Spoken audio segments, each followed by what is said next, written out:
Well, Janez Potočnik, who probably needs no introduction, but I will give it anyway, former two-term European Commissioner, long-time friend and chairman both of the Forum and of the RISE Foundation. The Forum, of course, looks for strategic, joined-up, practical answers to the core questions in the agri-food sector. And this is the 17th Forum. Now, the progress report from the regions this year, I'd love to hear your thoughts there, but also you have a new advisory council. And why is that important, Janez? Actually, indeed, 17th, and I think I'm chairing it 10 years now. But I was attending it a few times more because I have attended it also as Commissioner for Environment. I think slowly, steadily, we are going in the direction which we designed. So getting more from agriculture to the food systems, more from European to the global perspective.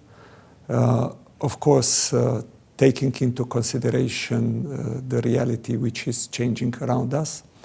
And the committee which you mentioned, it's of course twofold. One is to strengthen our understanding perspectives and basically to help us also to design the future of the Forum, the future of the things on which we would need to focus. So simply more heads, more ideas, and if those heads are even specialists from the areas which could help, I think that is better. So I think it was a good step, and we certainly count that this will contribute even to a more fruitful debates and to the right direction which we will take with the Forum. You have the call to action that started in 2023 with the 7 commitments. You said it was to put a mirror in front of ourselves to deliver systematic change. And you talked about a Slovenian philosopher in your opening comments this morning about changing the system. This seemed to be an absolute focus for you for this Forum. It is indeed. I think it's important to understand that the times in which we are living are quite challenging. And lots of things are happening which are making things unpredictable, including for the food system. And all the attention which currently in the policy space go more to competitiveness, security, fairness, it's absolutely necessary. But at the same time, we should not forget that in the last few years, from the time when European Green Deal was adopted, the reality also in environmental space didn't move to better.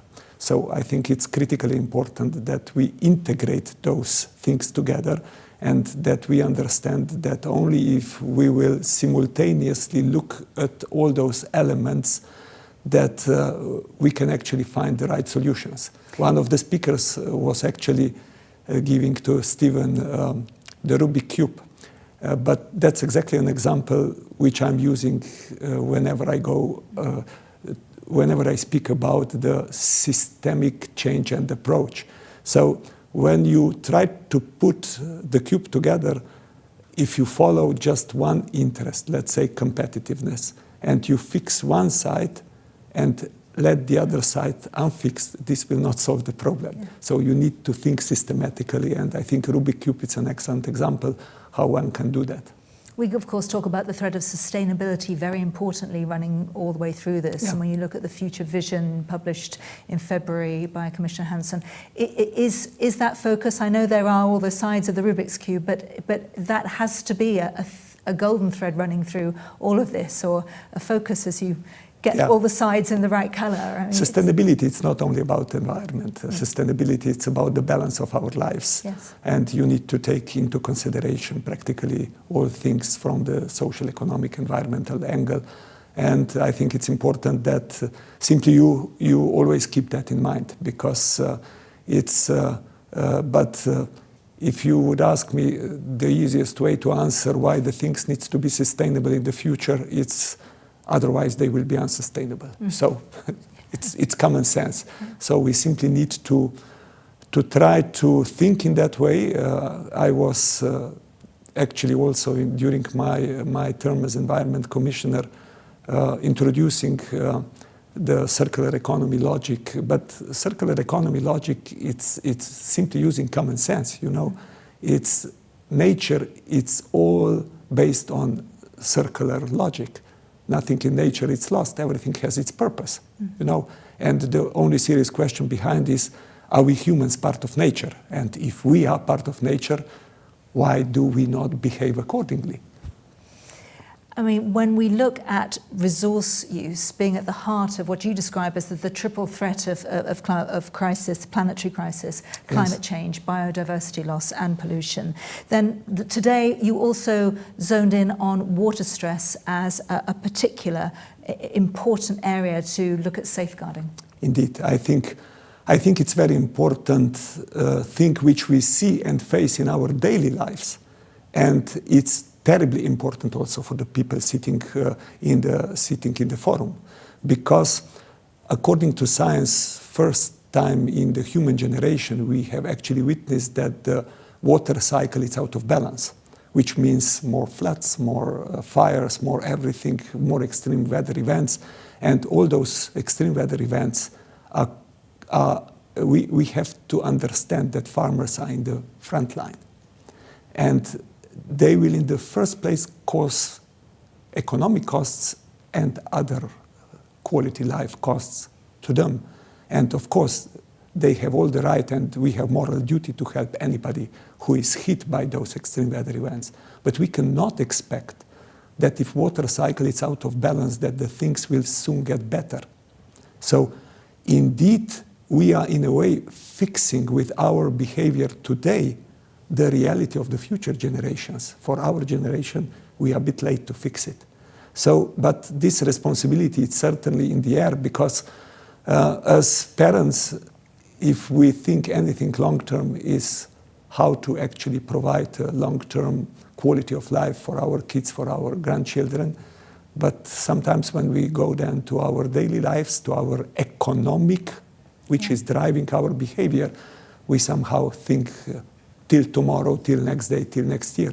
It's the citizen-consumer conundrum, isn't it? Morally, we would like to choose better, you know, food at the price it deserves, but we think with our wallet when we get to the checkout. Exactly. It's simply that the market incentives are not rewarding responsible behavior, and these market incentives simply need to change.